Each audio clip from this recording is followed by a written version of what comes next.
ఏ వ్యక్తి అయినా సరే అందంగా కనిపించాలని చాలా తాపత్రయపడతా ఉంటారు. వీటి కోసం డిఫరెంట్ కాస్మెటిక్స్ యూజ్ చేస్తూ ఉంటారు. డిఫరెంట్ స్టైల్స్ ఫాలో అవుతూ ఉంటారు. డిఫరెంట్ అటైర్స్ చూస్ చేస్తారు. డిఫరెంట్ యాక్సెసరీస్ ట్రై చేస్తూ ఉంటారు. వీటన్నిటికీ మించి ఒక పర్సన్ బాగా అట్రాక్టివ్గా కనిపించాలి అంటే ఆ పర్సన్కి కావాల్సింది ఏంటో తెలుసా? అందమైన స్మైల్.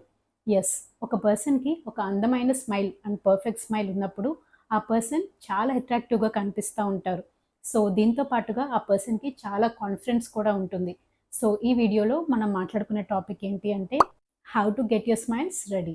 ఒక పర్సన్ చూడటానికి చాలా అందంగా ఉన్నారు, వాళ్ళు మన దగ్గరికి వచ్చారు, వాళ్ళు మాట్లాడటం స్టార్ట్ చేయంగానే వాడి నోటి నుంచి చాలా బ్యాడ్ బ్రెత్ వస్తుంది, అంటే నోటి నుంచి చాలా దుర్వాసన వస్తుంది. సో అప్పుడు మనం ఎలా యూజువల్గా ఫీల్ అవుతాం? ఆ పర్సన్ నుంచి దూరంగా వెళ్ళిపోవాలని ట్రై చేస్తూ ఉంటాం. సో ఇప్పుడు నేను మాట్లాడబోయే ఫస్ట్ పాయింట్ ఏంటి అంటే మన బ్రెత్ ఫ్రెష్గా ఉంచుకోవడానికి ఫాలో అవ్వాల్సిన టిప్స్. సో దీంట్లో వచ్చే ఫస్ట్ మెయిన్ పాయింట్ ఏంటి అంటే హైడ్రేషన్. వాటర్ మనం ఎక్కువ తీసుకుంటా ఉన్నప్పుడు నోట్లోంచి బ్యాడ్ స్మెల్ అనేది చాలా తక్కువగా వస్తుంది. అలా కాకుండా వాటర్ తక్కువ తీసుకున్నప్పుడు బ్యాడ్ స్మెల్ రావడానికి ఎక్కువ ఛాన్సెస్ ఉంటాయి. సో ఫస్ట్ టిప్ ఏంటి అంటే హైడ్రేట్ వెల్. వాటర్ ఎక్కువ తీసుకుంటా ఉండండి. సెకండ్ టిప్ ఏంటి అంటే షుగర్ ఫ్రీ చూయింగ్ గమ్స్ ఉంటాయి. సో ఇలా షుగర్ ఫ్రీ చూయింగ్ గమ్స్ మీరు చూ చేస్తూ ఉన్నప్పుడు నోట్లో సలైవా అనేది ఫామ్ అవుతూ ఉంటుంది. సో సలైవా ఫామ్ అయినప్పుడు మీకు బ్యాడ్ బ్రెత్ ఇష్యూస్ అనేవి చాలా తగ్గిపోతాయి. సో సెకండ్ టిప్ వచ్చేసి షుగర్ ఫ్రీ గమ్స్ని చేస్తూ ఉండండి. థర్డ్ వన్, మీరు తీసుకునే డైట్ కూడా చాలా ముఖ్యం. మీరు తీసుకునే డైట్లో ఆనియన్స్ ఆర్ గార్లిక్ ఇలాంటివి ఉంటే కనుక వీటిని అవాయిడ్ చేసుకోవడం బెటర్. ఎందుకంటే ఇవి తీసుకున్న వెంటనే నోటి నుంచి బ్యాడ్ స్మెల్ అనేది వస్తూ ఉంటుంది.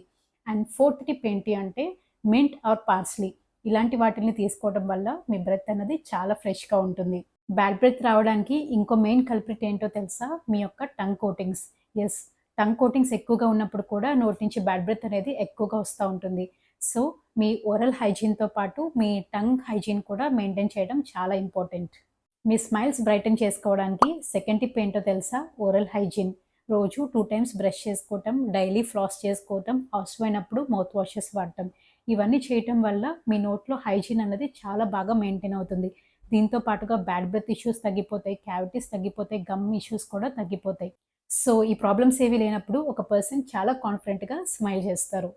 Make your smiles brighter. దీంట్లో వచ్చే థర్డ్ పాయింట్ ఏంటో తెలుసా? Teeth whitening or teeth bleaching. Yes, మీకు కనుక బాగా టీత్ ఎల్లోగా ఉండి దాన్ని వైటన్ చేసుకోవాలి అంటే మీరు చేసుకోవాల్సిన ప్రొసీజర్ ఏంటిది అంటే teeth whitening or teeth bleaching. యూజువల్గా ఈ టీత్ వైటనింగ్లో ఏంటంటే మీకున్న ఎల్లో టీత్ని వైటన్ చేసుకోవచ్చు. దీనికోసం మీరు డెంటిస్ట్ని సంప్రదించాల్సి ఉంటుంది. ఇది ఇన్ ఆఫీస్లో కనుక చేసుకుంటే మీకు డెంటిస్ట్ చేస్తారు. అలా కాకుండా ఈ ప్రొసీజర్ని మీరు ఇంట్లో కూడా చేసుకోవచ్చు. దీనికి హోమ్ బ్లీచింగ్ ఏజెంట్స్ అనేవి అవైలబుల్గా ఉంటాయి. ఇవి అమెజాన్లో కూడా ఉన్నాయి. కాకపోతే వీటితో వచ్చే ప్రాబ్లం ఏంటి అంటే ఈ వచ్చే రిజల్ట్స్ అనేవి చాలా టెంపరరీగా ఉంటాయి. అండ్ సెన్సిటివ్ టీత్ లాంటివి ఉన్నప్పుడు ఇలాంటి ప్రొసీజర్స్ అస్సలు ఫాలో అవ్వకూడదు. దీనివల్ల అదర్ ప్రాబ్లమ్స్ వస్తూ ఉంటాయి.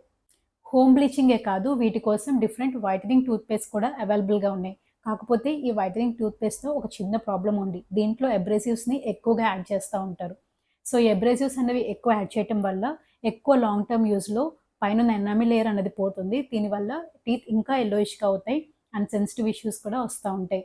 సో మీరు ఇలాంటి ప్రొసీజర్స్ కనుక ఫాలో అవుతుంటే ఒకసారి మీ డెంటిస్ట్ని సంప్రదించి ఇలాంటి ప్రొసీజర్స్ని ఫాలో అవ్వండి. మేక్ యూర్ స్మైల్ స్టడీలో వచ్చే నెక్స్ట్ టిప్ టీత్ క్లీనింగ్.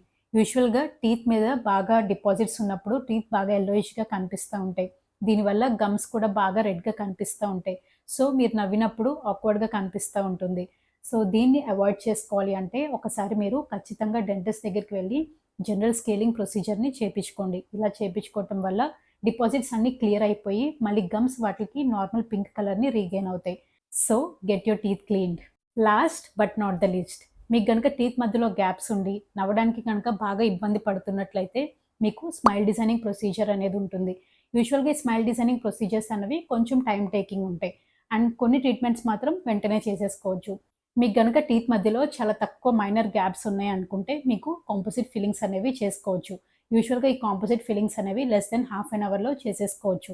ఇవి చేసుకోవటం వల్ల టీత్కి ఎటువంటి డ్యామేజ్ అనేది జరగదు, మీ గ్యాప్స్ అనేవి ఫిల్ అయిపోతాయి. సో దీనివల్ల మీరు కాన్ఫిడెంట్గా నవ్వగలుగుతారు. So these are the 5 main tips to make your smiles brighter. No matter what, love yourself, love your smile. Give some time for your teeth. This is doctor Rohitha. Thank you.